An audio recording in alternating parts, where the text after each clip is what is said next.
Good evening and welcome to the South Burlington Development Review Board for September 17th, 2024. My name is Dawn Philibert. I'm the chair of the DRB. Let me introduce you to other members of the board. Mark Baer, Jody Lesko, Frank Kochman, John Moscatelli, Charlie Johnston, and Quinn Mann.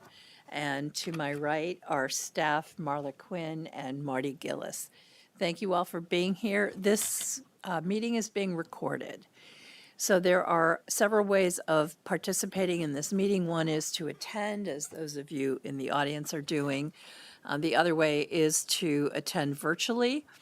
And you can also attend by phone. And if you are here in the audience, we ask that you sign up out back to give us your contact information and document that you are a participant in this meeting. If you are attending virtually, if you could please provide your contact information in the chat function, that will document your participation. And similarly, if you're calling in, you can send your contact information to mkene@southburlingtonvt.gov. And again, that will document your participation.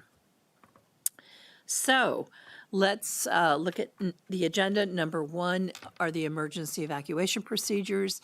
In the event of an emergency, you would exit the auditorium at one of the back doors and either turn left or right to go outside.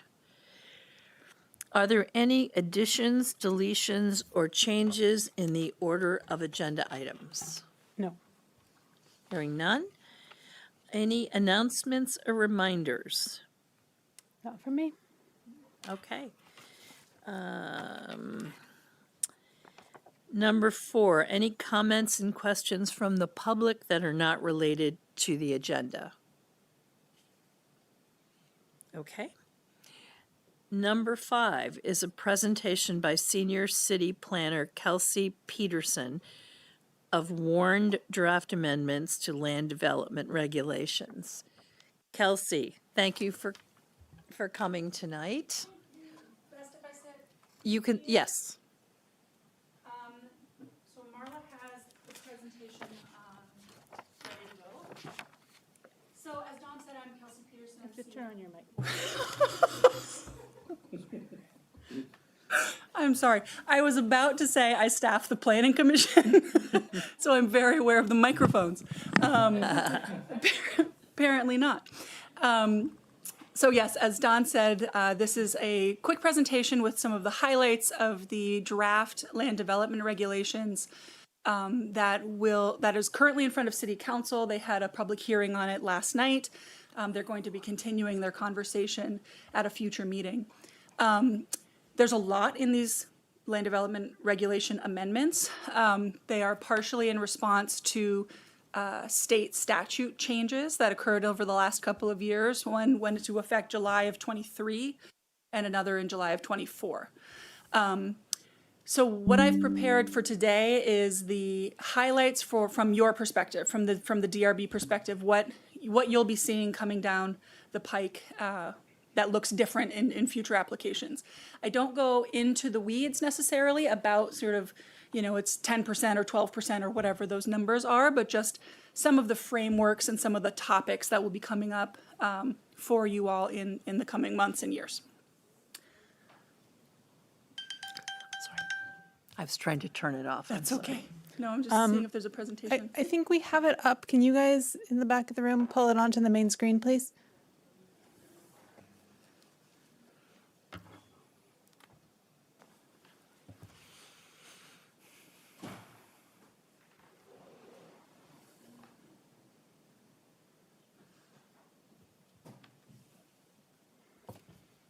Was the hearing well attended? There were a handful of people. The city council had a pretty robust discussion amongst themselves as well. But we, the planning commission over the past about 10 months have had pretty significant public participation, Okay. both as the drafts have been coming through and at the planning commission level of, the LDR amendment approval. So just a tiny bit of process. It goes through the Planning Commission. They have public hearings. They get public comments, and they think about them, and they decide if they're going to incorporate those changes or not. And then the draft that moves forward to City Council is what has been approved by the Planning Commission. Okay. Thank you. Sure.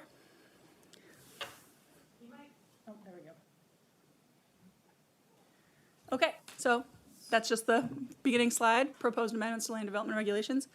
This is not the full screen. I don't know if the Zoom or there's a bar or something. There we go. That looks great.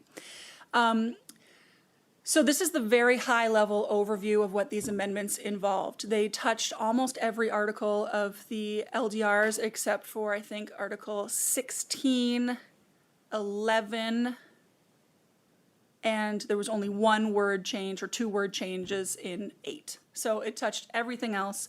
These kinds of issues related to housing and how we use our residential zones kind of have these tentacles that touch everything. So for public outreach purposes and for sort of digestibility purposes, we grouped it into 3 themes that had 10 amendments. The 10 amendments have spotlight documents on the city website. So if you wanted to look at any more detail in as plain language as we could get it on those documents on the website. So the 3 themes were thriving neighborhoods, which included Act 47 and Act 181, which is those state level statutes, transportation, and LDR process and standards. Go ahead. So the first thing that was tackled is what was really core to the state statutes is housing. At the state level, there were a lot of things that changed, including there was a maximum density, which is hard. It's hard, the lowest that the city could set the maximum density for a zone. So we used to have R1, R2, R4 districts that were 1, 2, and 4 units per acre. We no longer can do anything lower than 5 in areas served by water and sewer. So we took that and we decided it was an opportunity to flip how we think about housing density in South Burlington to make it more user-friendly, to make density and minimum lot size work together better, and to have that all map onto building type. Because something that didn't make sense is having a 4-unit building, which is now allowed by state law almost everywhere that a single-unit building, like a single-family home versus a 4-plex, is allowed, requiring that have 4 times as much land as a single-family home. It isn't a proper proportion. It doesn't scale properly, and it makes 4-plexes not blend into neighborhoods very well. So what we did is, what currently is in the LDRs is it's a unit per acre density. That's that 1, 2, 4, 7, 12, those kinds of districts. Some have their minimum lot sizes that may or may not match those densities. Setbacks, coverages, other dimensional standards, and some limited use of building type. And those are all different. The density is different district to district. What we did is switch it to minimum lot size by building type and the associated setback and coverage standards. So if you have a single family home, it's going to have the same lot size and coverage requirements in Chamberlain or Orchards or Kennedy Drive or the Southeast Quadrant. So it's going by building type instead of by district. And then the building Excuse me, Yes. what do you mean by district? Zoning district. Zoning district. Yes, sorry. Okay, thank you. Yep. And then the differences are by what building types are allowed in the districts. So the lowest district is low scale neighborhood, and that allows buildings that are between 1 and 4 units. So those are the building types that are allowed. But if you have a 4-unit building there, it's the same in the low scale as the medium scale as the high scale. So go ahead, Marty. So this is about the zoning districts. This is a rough map that we pulled up. We actually consolidated 14 similar residential zoning districts into, this is missing a bullet point, unfortunately, low scale neighborhood, medium scale neighborhood. There's a higher scale mixed use, and the Queen City Park district, because it's fairly unique, remains separate. So what you see on this map is the shades of colors, the lighter pastels and things are the old districts that we used to have, or that we currently have. The draft is that everything outlined in blue is low scale neighborhood district. Everything outlined in red is medium scale neighborhood. And then actually on this map, it doesn't outline, but what was formerly C1R12 and C1R15, Allen Road and Swift Street, so along the Williston Road and Shelburne Road corridors where it's not form-based code, is the higher scale mixed use district.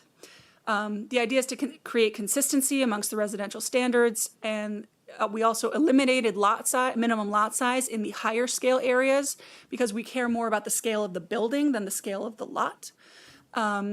We consolidated airport and airport industrial because there was very little difference, and it kind of had a squiggly line through the airport that didn't make a ton of sense. It also removes the residential allowance from the IO district.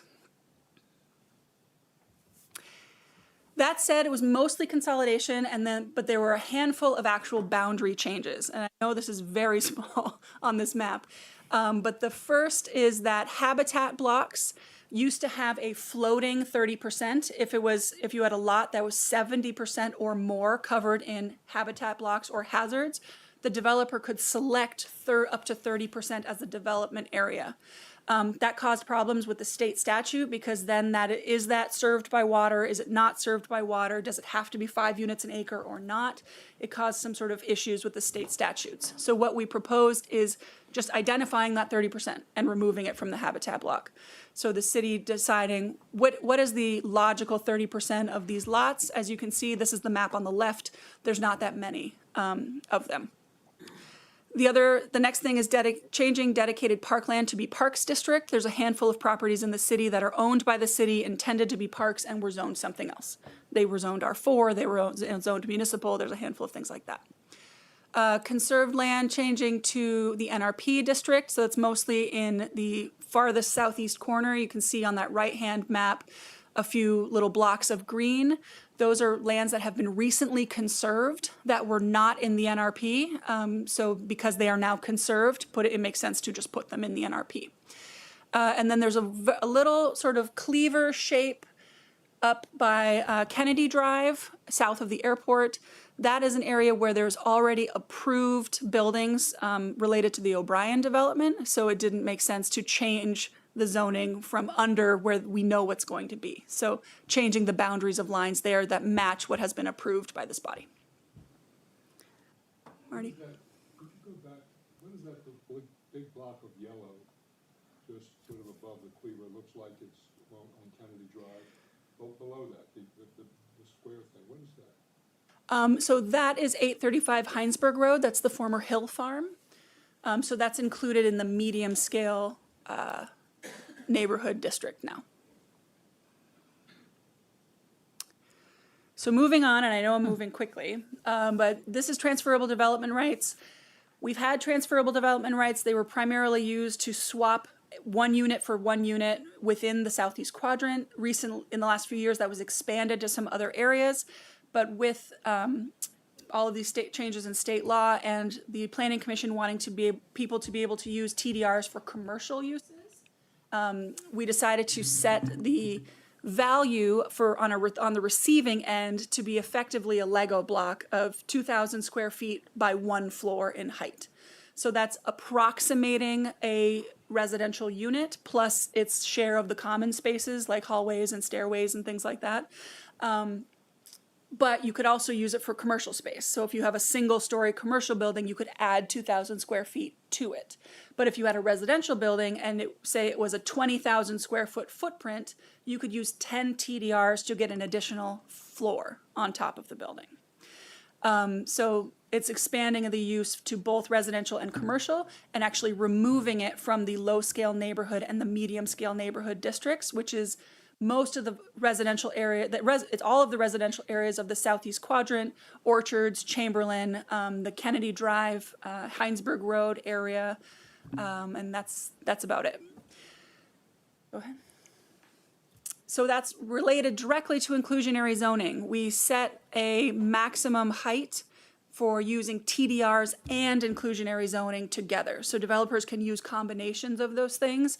Say they get a certain amount of height by using inclusionary zoning, but they want another floor. They could buy that extra floor with TDRs. So you could use both of those things. Part of the state statute is they set an optional affordable housing development. Could you back up on that Yeah, again? yes. height, if you have a TDR, Mm-hmm. is not the maximum height you can have stored. So the maximum height is set in the draft LDRs as being 7 stories along Shelburne Road.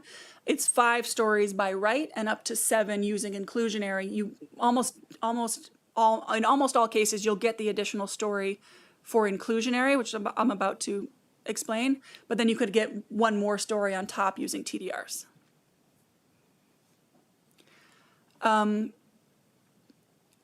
Okay, so the affordable housing development definition is an optional program that's set up by the state. Our mandatory program and their optional program didn't mesh together. They had different percentages, different bonuses, different things that you get with different numbers of units, and it would have been a nightmare to try to administer both of those at the same time.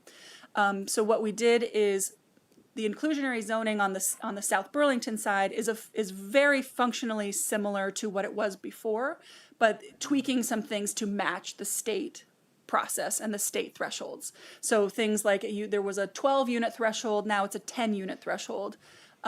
Things that the state has set as being optional, South Burlington has set as mandatory. So there's some interaction between there. We've kept things like you need to actually do fewer ownership units than rental units, incentivizing the developers to do more ownership units. There's also a way to get bonus, get some bonus for doing more than you have to. So there's some incentive to do more than just what's required. And as I said, it's combinable with the TDR system. So I'm inferring, not having read the state statute, that South Burlington is free to have more restrictive standards than the state. Yes. Yep. As long as it meets the state sets a minimum and you can go tighter. So the state program is a definition that they set that was fully optional for developers. So we took what they had as a framework that was optional and made it mandatory and set some thresholds. So we're taking their system and applying it in South Burlington, mandatory above 10 units. Sure.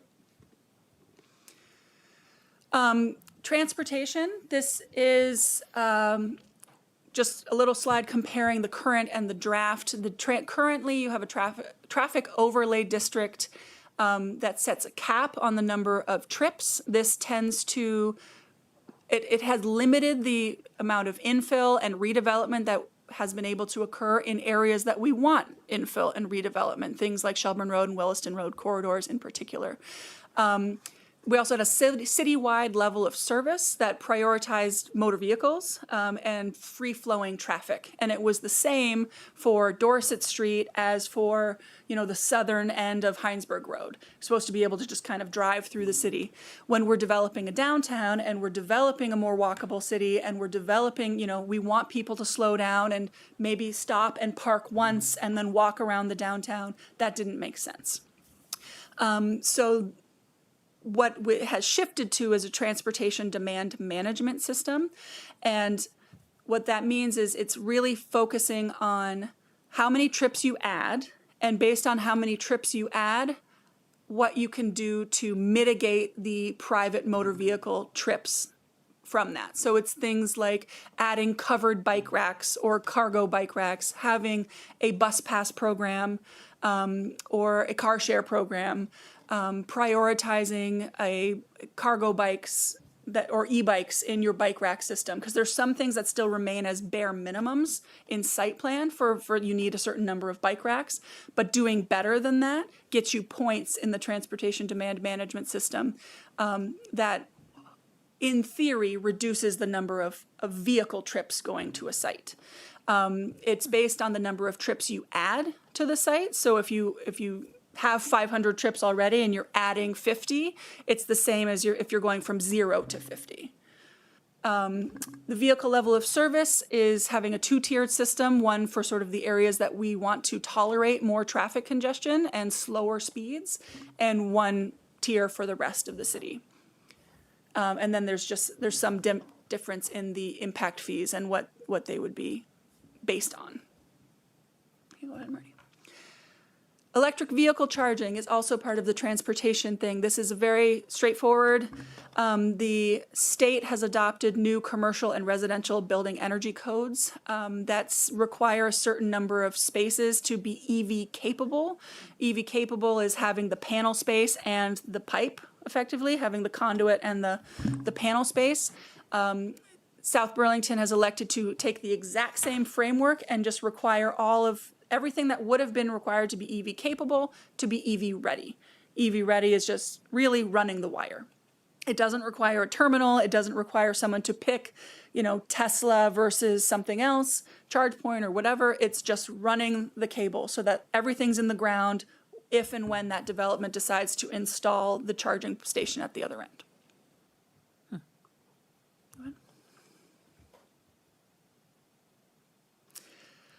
This is a big one that you may or may not see very much, but it required a lot of reworking.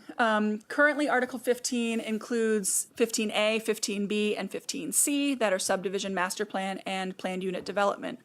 There was a lot of extra language. There was a lot of places where clarity was necessary, and a lot of places where it wasn't clear if someone comes in for a PUD, does this part of the subdivision standards apply or not? There's some of those kinds of things. So some highlights, the modification standards that you used to have a waiver and modification standard in subdivision and a different one in PUD. They are now the same and they live in subdivision. So if someone comes in for a subdivision, they have the same standards as for modification and waiver as if someone comes in for a PUD.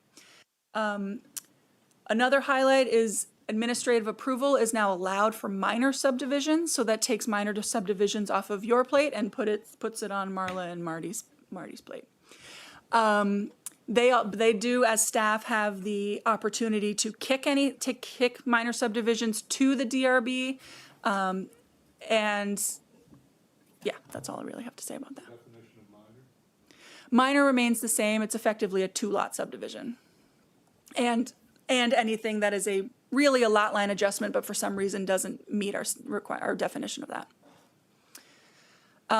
It also cleans up that master plan is required for really what master plan should be required for, which is multi-year and or multi-phase projects. But it does leave an opportunity for the DRB to decide that there is clear development potential. So if someone comes in and says, oh, I don't have more than one phase, this is whatever, but I actually have 20 more acres, you have the power to require master planning for the rest of the property. And the last thing is a little in flux because it's one of the things that the city council is discussing is the demonstration of a minimum density of between 4 and 6 dwellings per buildable acre. That is not that you have to build them, but you have to show that they could be built. So effectively preventing people from building 3 houses in a way that prevents driveways to be built for other houses, or in a way that is situated relative to wetlands that you can't have an effective crossing to the back half of a property, for example. So, let me understand that a little better. Yep. So a single-family house on 1 acre is or is not permitted? It is. There's the minimum density. That same lot could be expanded to 4 units. So the minimum density is required for lots over 2 acres. So that's first of all. And then there's another slide that may speak to this a little more. Oh, it's the next slide, but I'll do this one first. So a few changes to PUDs. The state law changes, including that 5 units an acre density, really did impact the planned unit developments. We previously had a conservation PUD that set a maximum of shifting all of your density of 4 to 6 units an acre. When the state sets the lowest you can go as a maximum as 5, there's really no value to the shifting of density from the back to the front.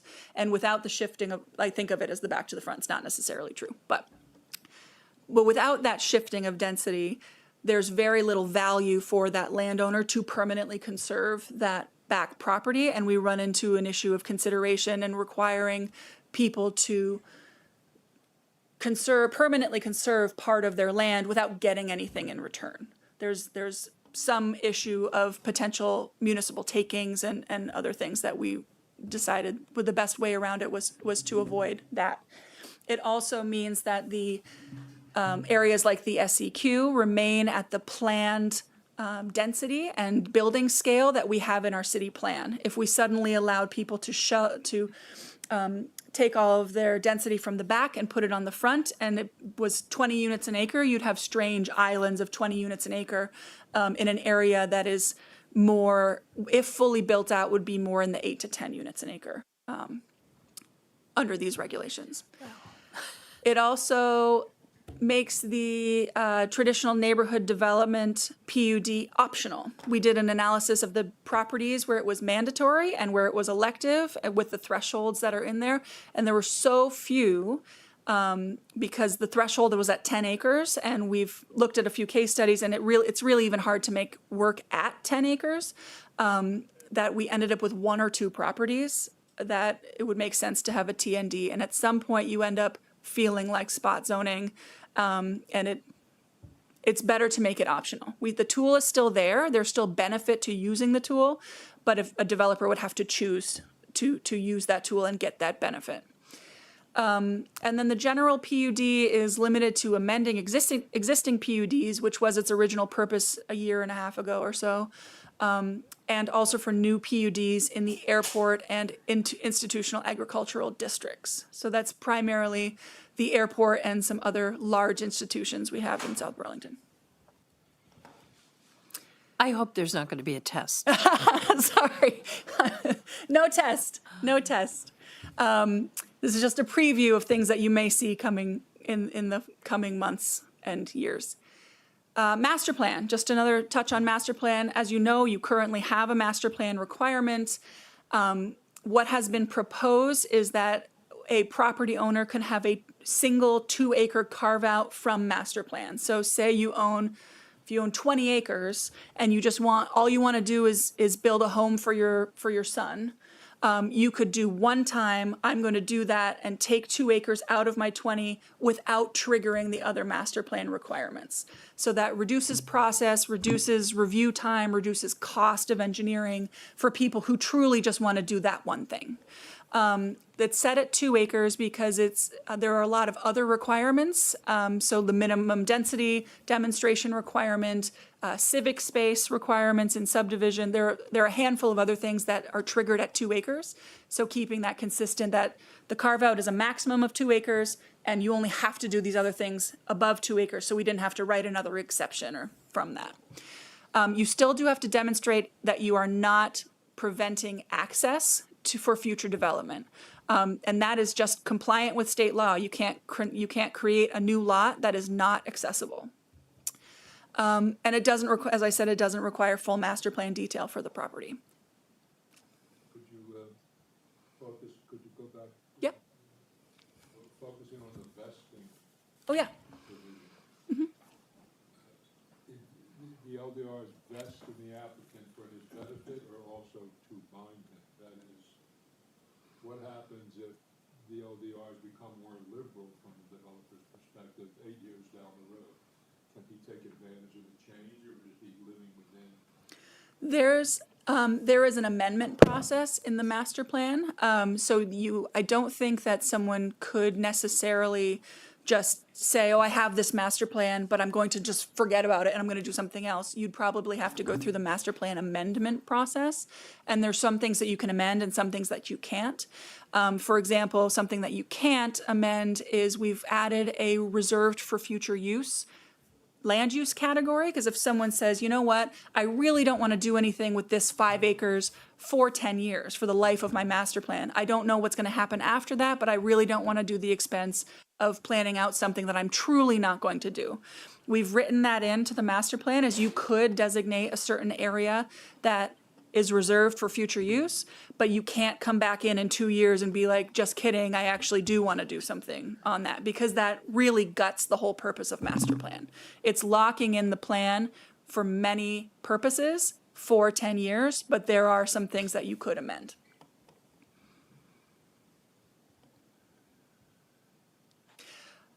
I'm not going to read this, but this is a list of minor and technical amendments that we were asked by City Council to include in the presentation to them. There are a lot of little things that are here and there. There's a lot of things that the staff has listed over time that don't make sense, things that are in multiple places, definitions that are redundant or that don't match each other. Yeah, there was just a good amount of cleanup that fell outside of the substance of what the actual changes we were doing to the LDRs. That's it. Are these, is this presentation available online? It's not yet. I'll upload it to your packet. Perfect. I'm sure there's other versions of this. So this is the condensed and right to the point of development review version. There's another version that was given to City Council on Monday night by the Planning Commission chair.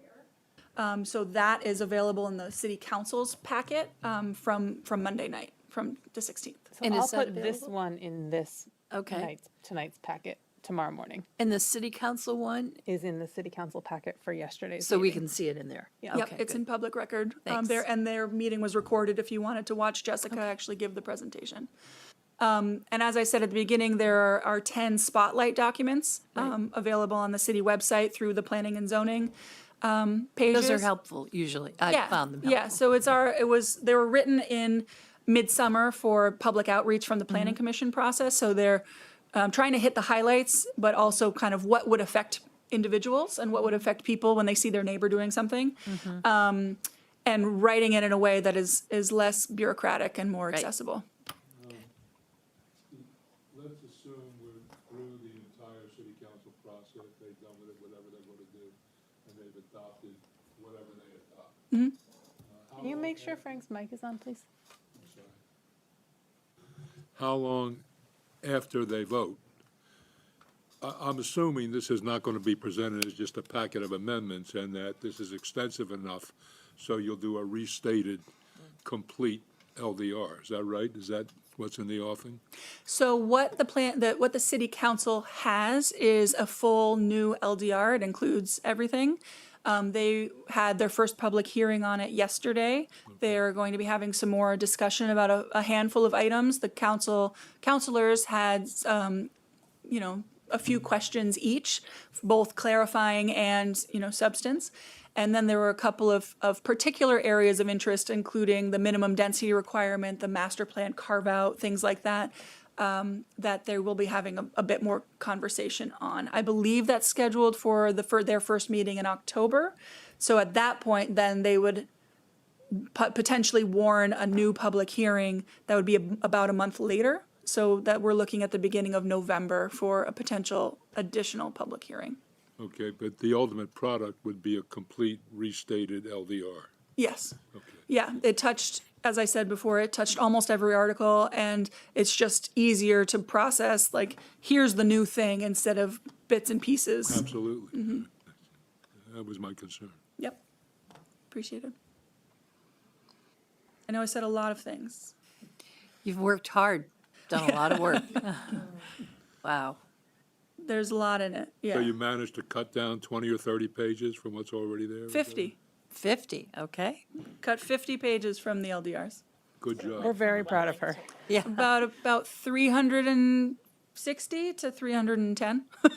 Congratulations. Good. Thank you. That's great. Thanks.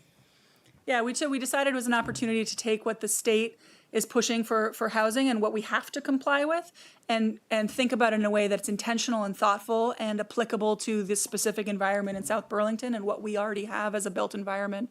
And really make some positive changes to invigorate the neighborhoods that we have and reinvest in our built areas while conserving our unbuilt areas. One thing that failed to make the thing, but I think is important just with what I said, is also allowing a very limited version of commercial in the low-scale neighborhoods. So effectively, corner store, cafe, yoga studio, intended to serve the neighborhood, not be a big grocery store drawing from other places that is very limited by parking and lighting and things like that, but allowing people to invest in small-scale neighborhood-serving commercial to encourage walkability. Beauty salon or? Yeah. Yeah, Yep. okay. Does anyone use that term anymore? Whatever. I think we My called it mother. personal service or personal instruction, things like Nail that. salon. Yeah. Yeah. Okay. Well, congratulations on getting this far. I'm sure it was just an enormous amount of work. So, It was a bit. yeah, thank you for all your hard Absolutely. work. Yeah, and if anyone has any questions, you can send an email to Marla or you can email me directly. I'm Kay Peterson at southburlingtonvt.gov. Thank you, Kelsey. Thank you very much. Good work. Okay, we're going to move on to number 6 on the agenda. Site plan application SP 2432 of the City of South Burlington to amend an existing plan for a park. The amendment consists of expanding the dog park and reconfiguring the parking lot and related site improvements at 95 Swift Street. Who is here for the city, please? My name is Monica Ingalls. I'm the Stormwater Project Manager for the What city. is your first name, please? Monica. Monica. Thanks, Monica. Okay, I need to find mine. Monica, have you ever done this with us before? Not with South Burlington, no, but with Okay. other towns. Okay, so we have a staff report that you've seen, and what we typically do is go through the staff report and review the comments. And in your case, there are 5 comments that staff have made, but I'm wondering, before we get started, do you have any very brief introductory comments you'd like to make to the board?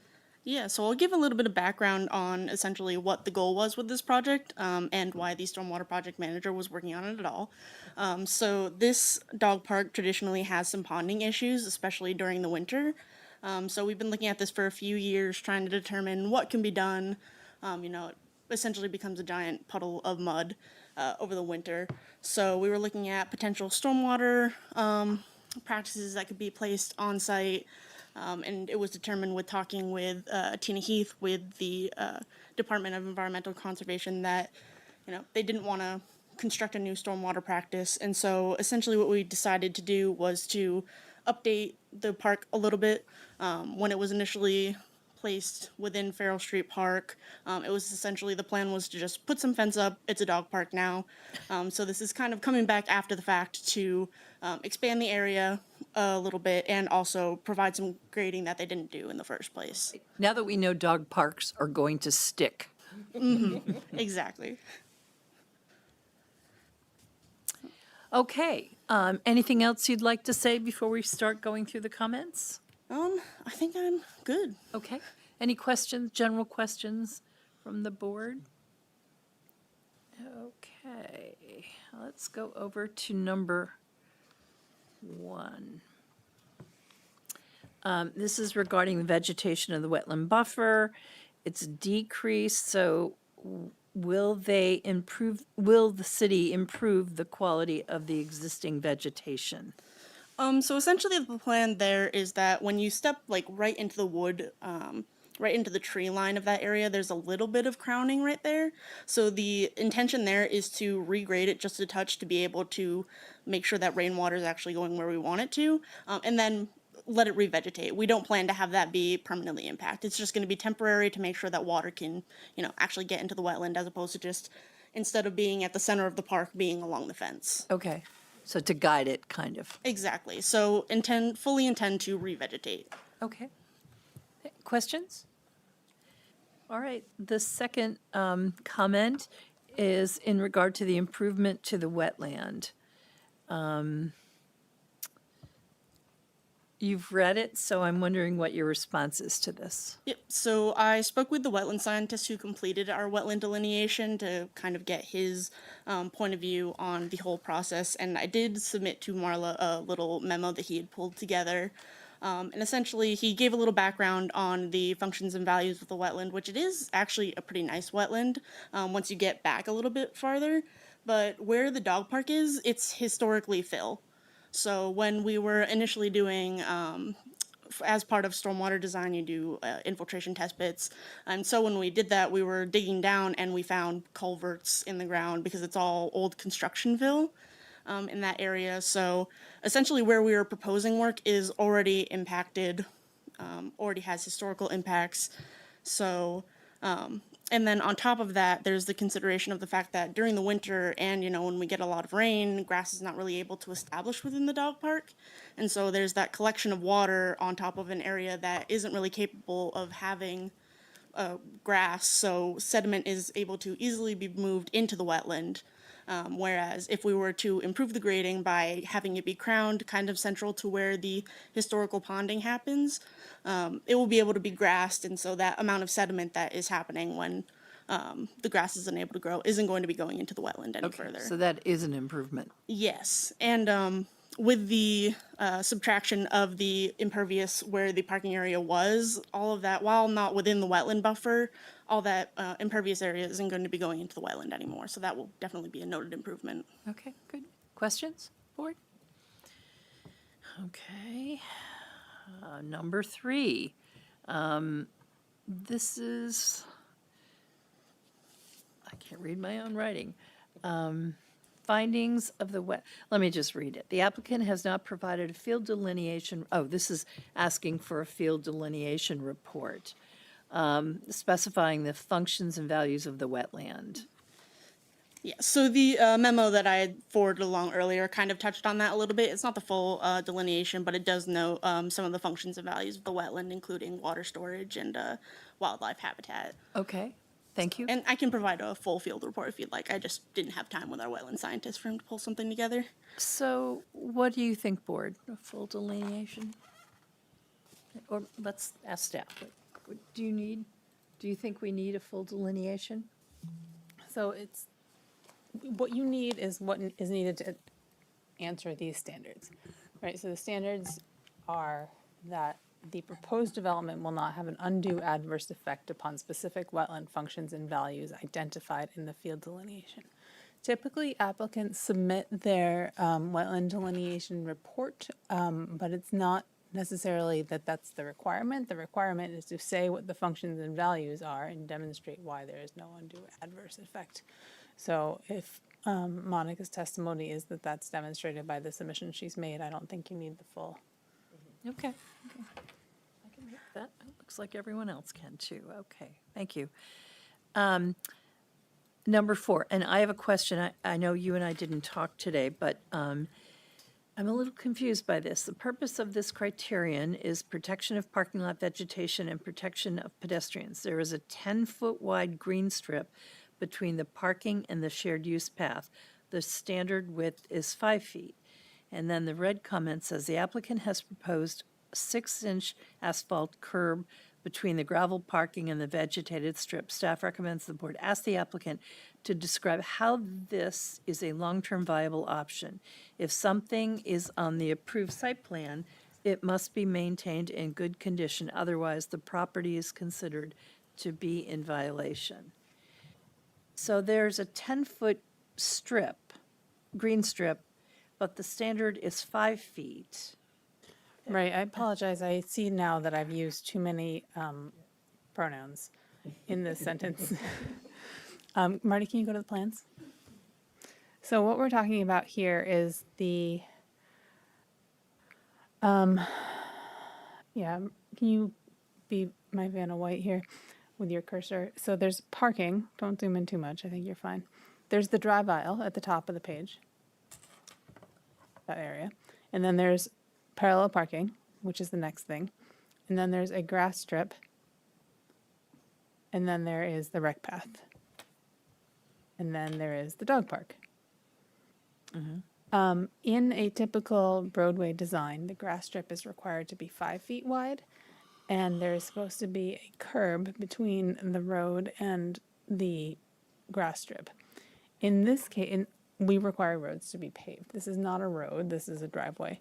I don't think that staff is suggesting that it should be paved, but because we require curbing, the applicant, I think this is the EPSC sheet, so it's not shown, but the applicant has proposed an asphalt curb at the edge of the parking.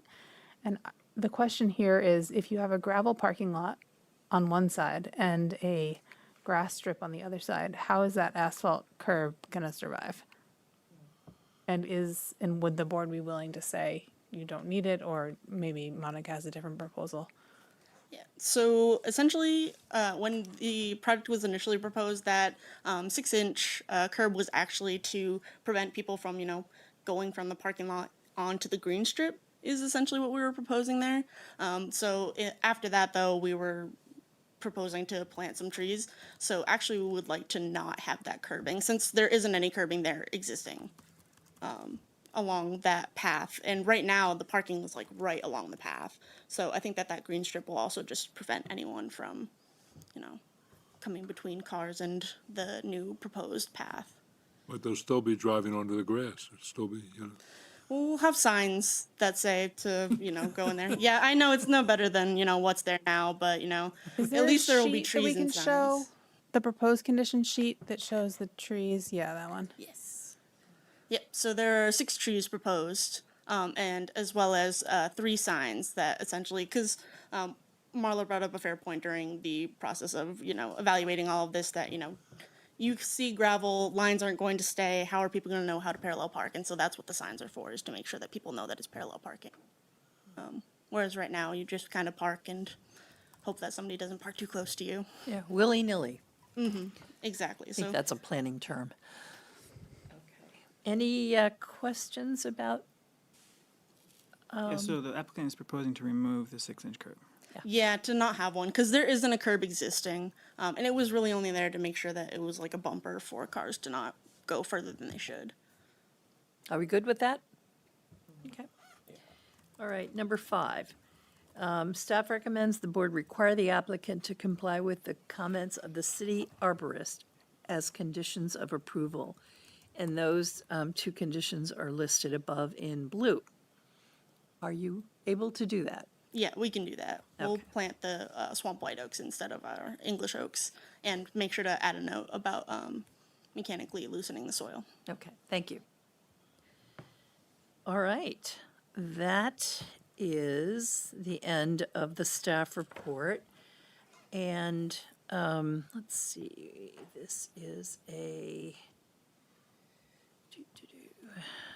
Oh, gosh, did you swear Monica in? I did not. Thank you. I had a sense that something was missing, so you got to do it. Remember everything that I said. Don't Start worry. again. Monica. Take 2. Raise your right hand. Do you swear, under penalty of perjury, that everything you have just testified to and stated tonight is accurate and true? I swear. Okay, thank you. It's called a retroactive swearing. Okay, and this is a Site plan. site plan. So, are there more steps in this? Public comment? I know that, but I mean, Nope. no, so this is, okay. Before we take public comments, since this is the last shot we have at this project, does anyone have any questions or comments? Okay, thanks.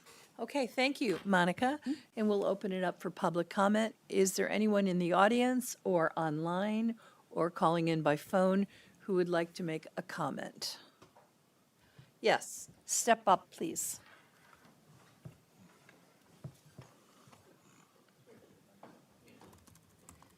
Good evening. Good evening. Lucy Yankowski. I'm sorry? Lucy Yankowski. Lucy, thank I'm you. on the Common Area for Dogs Committee. Okay. We have been trying to get this park fixed for a very long time, so I hope everything is all set now, because this was supposed to have been done 2-3 years ago. So I hope everything is there that you need. I have been there when it's been so wet. Betty Malizia, who was the chair of our committee, she didn't want to go up to take signs off the fence because the water was so deep.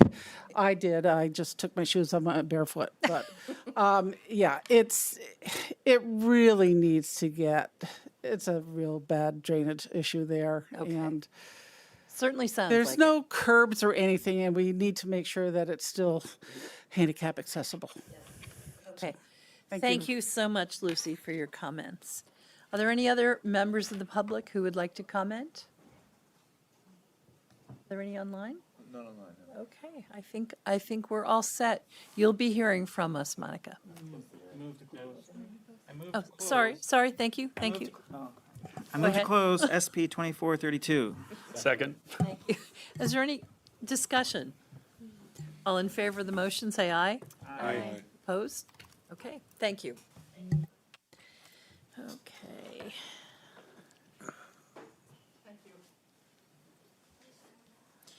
All right, the next item, number 7, is the continued master plan, sketch plan application, SD 2416 of the City of Burlington, Patrick Leahy, Burlington International Airport to establish a master plan for an approximately 901.6 acre existing airport complex.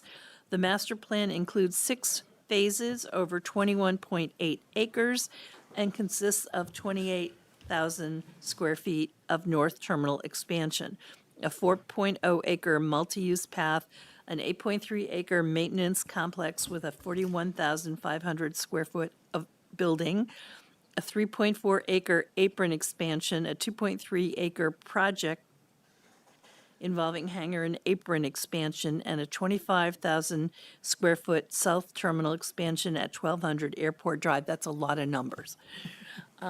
Thank you for being here, and this is a continued hearing, so we don't have to swear you in. And we have also covered many of the questions. So my understanding is that we're starting with question number 12. No, I'm sorry, you're right.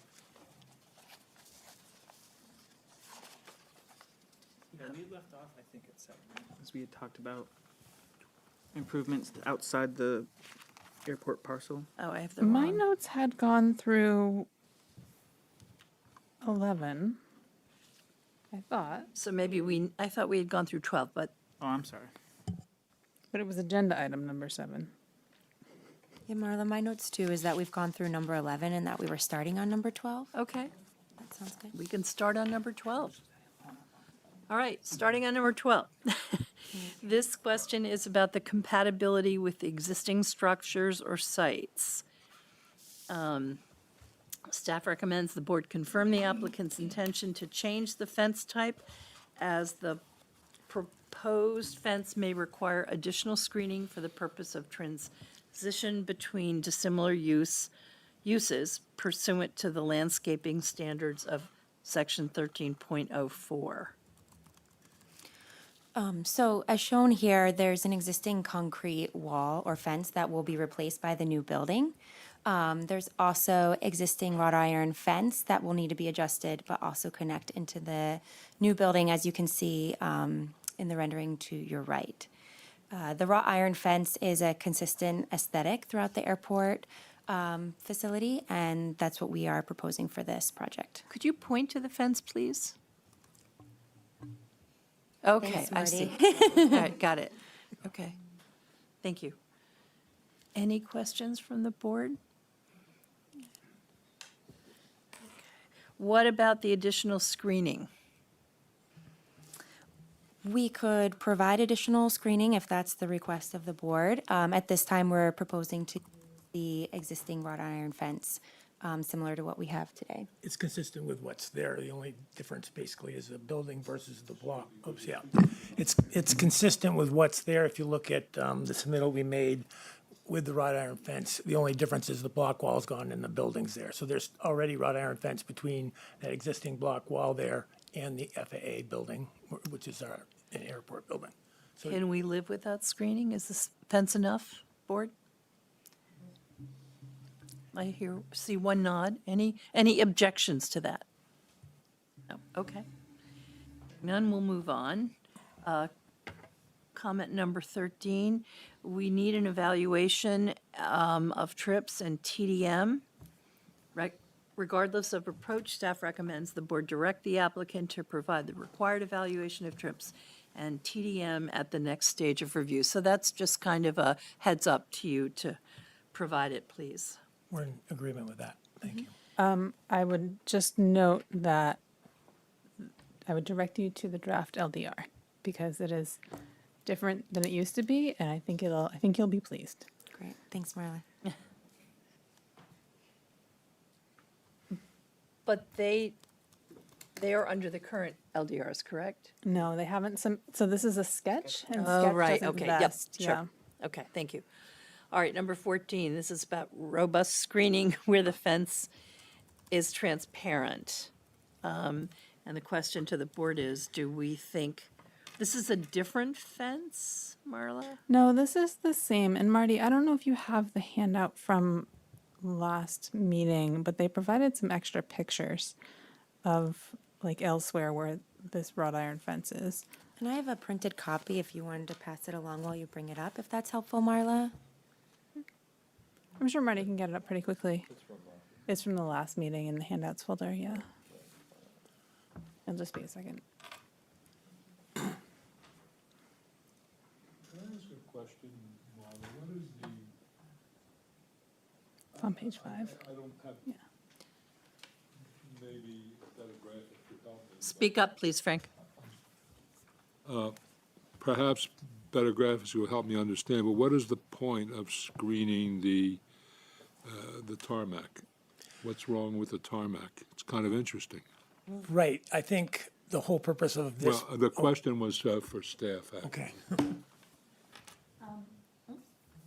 So the LDRs specifically say that there should be screening or buffering between dissimilar uses where the board finds that, or where the board finds the use to be an attractive nuisance. So it really is the board's discretion. If the board doesn't, I mean, I think inherently the airport is a dissimilar use from the neighborhood, but I think at the last meeting there was a lot of discussion about how the rec path was going to serve as that buffer.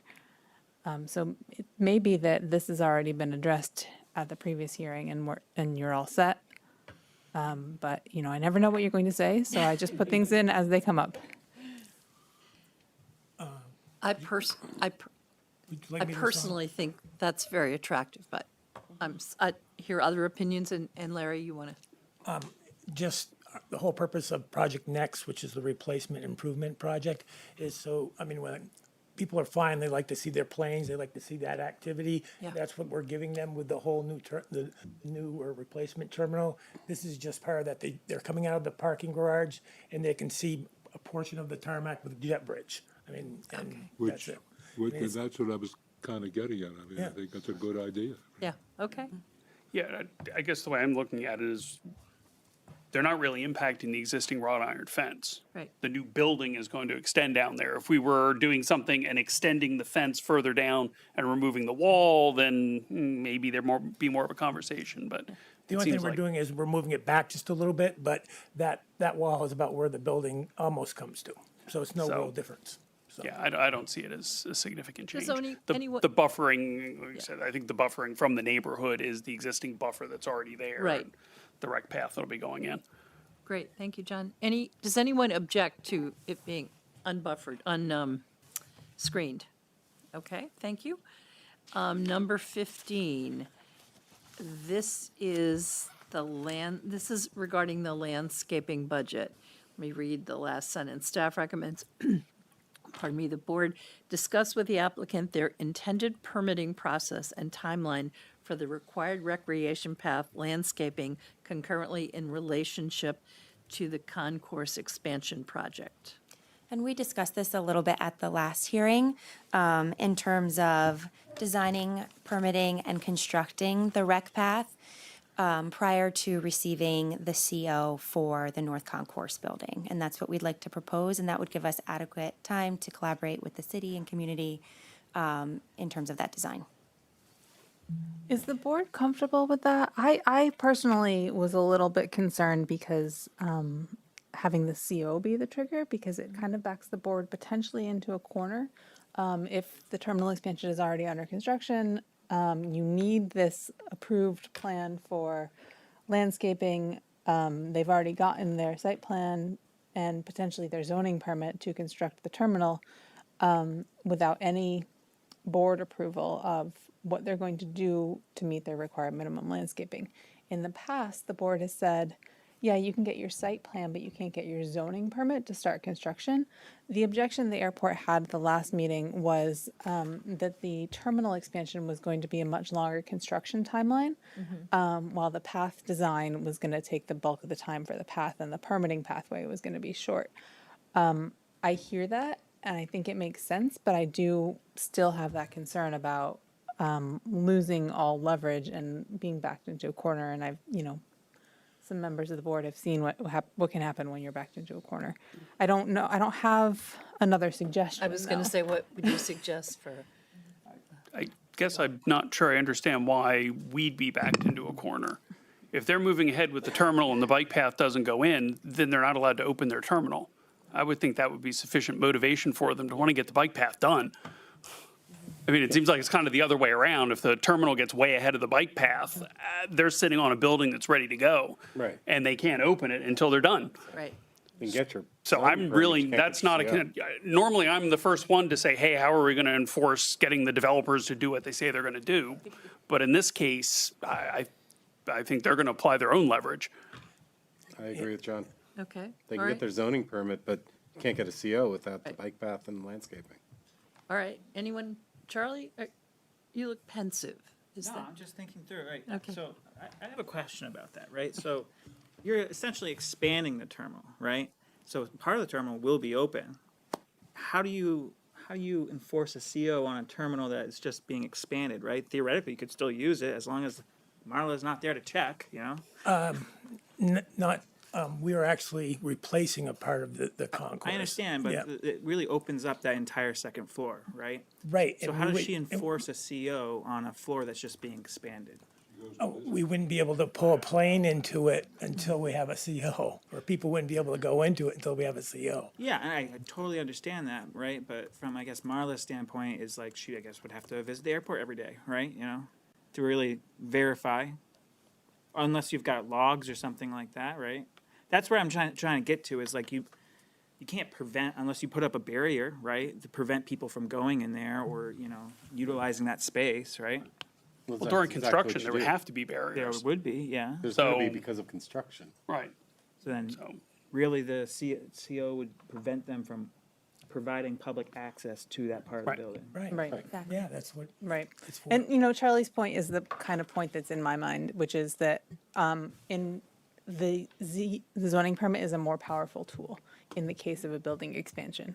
In the case of a new building, it's it's sort of a binary, right? It's either you're using the building or you're not using the building. In the case of an addition, the CO is a much more difficult thing to measure, whether they are, using the new portion of the building or the new expanded parking lot or the new dumpster or whatever it is they got site plan approval for. But it is there, it's true, it's just that Well, the zoning permit's a more powerful tool. could we write a condition into the permit that says, until the proposed recreation path is finished, the applicants shall not use the expanded portion of the airport and shall erect appropriate barriers? Then any given day, any one of our eagle-eyed inspectors can show up and Well, I don't think the airport wants the PR that they're utilizing a portion of the building within violation of their zoning permit without a CO. Yeah. It's probably got to be That's the some, whole thing, is a certificate of FAA, occupancy. yeah. If you can't occupy, you You're gonna have can't FAA use it, issues so. if you don't have a CO. I mean, you have compliance ability, I'm not concerned about I that. mean, The airport is not better worth- than most applicants at their, Well, it's because they have government oversight.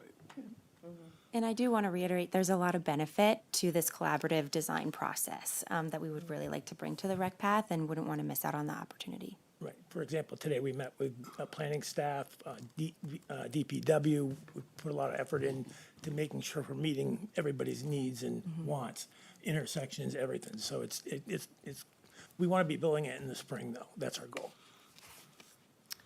I mean, I'm okay with just, an appropriate condition in the permit, Okay. I concur. Okay. And to- So this is a sketch plan. We're at the end of the process. Let's just open it up for public comment before we conclude this review. Are there any members of the public, either here or online, who who would like to comment? Hearing none and seeing none, I would entertain a motion to conclude. We don't have to do that. Okay, you're all set. You're Thank done. you all very much. Thank you. Yep. Good luck. Thank you.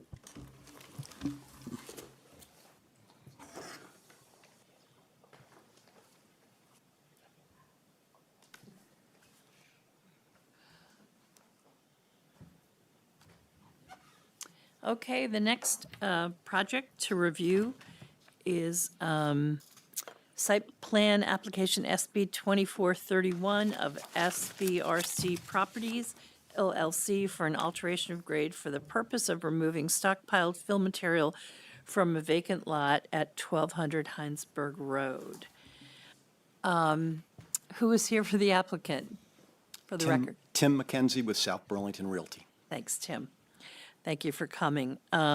So this is a fairly simple project, and this is probably the first time you've come before us with a staff report that didn't have any red comments. So I'm sure this makes you very happy. What we have in front of us that we've reviewed is draft findings of fact and conclusions of law. And so this is an opportunity for the board to ask any questions about any of the statements in the findings of facts and conclusions. But before we do that, Tim, do you have any comments you'd like to make? Do we need to swear him in? Oh, okay. Raise your right hand, please. Do you solemnly swear to tell the truth, the whole truth, and nothing but the truth under penalty of perjury? I do. Okay. Do you have any comments to make? I would just outline, that it was quite a few years ago that a stockpile of topsoil was put on the adjacent lot, and without a need for that topsoil, it just sat there for many years, and now we're looking to retrieve it. Okay. And that's all you're looking to do? Yes. No plan to develop the lot or anything? Not with this project. We have lots for sale in that development. No, that's what I meant with this project, is that's the Yeah. only plan for it. So if It's you want only to do to- something with it, you'll come back, right? No, we want to retrieve it before we get into a position where we get a contract on the lot and then we can't retrieve it because we've put it under contract. Just out of curiosity, what are you going to do with the fill? It's not fill, it's topsoil, and our sister company, Munson Earth Moving, will use it in their various projects. Okay. Any questions about the staff report? It's a draft decision, right? Yeah, it's a draft decision, right? So if there are none, let's open it up for public comment. Are there any members of the public, either here or online, who would like to comment? Hearing none, I would entertain a motion to close the hearing. So move. Second? Thank you. Any discussion? All in favor of closing the hearing, say aye. Aye. Any opposed? Okay, thank you, Tim. Thank You'll you. be hearing from us. Great, thank you. Tim, just so you know, I'm going to ask the board to spend a couple minutes after they finish tonight to issue the decision, so you should have it this week. This is the easiest time you've ever come before us. Don't get used to it. Yeah. Thanks, Tim. Thank you.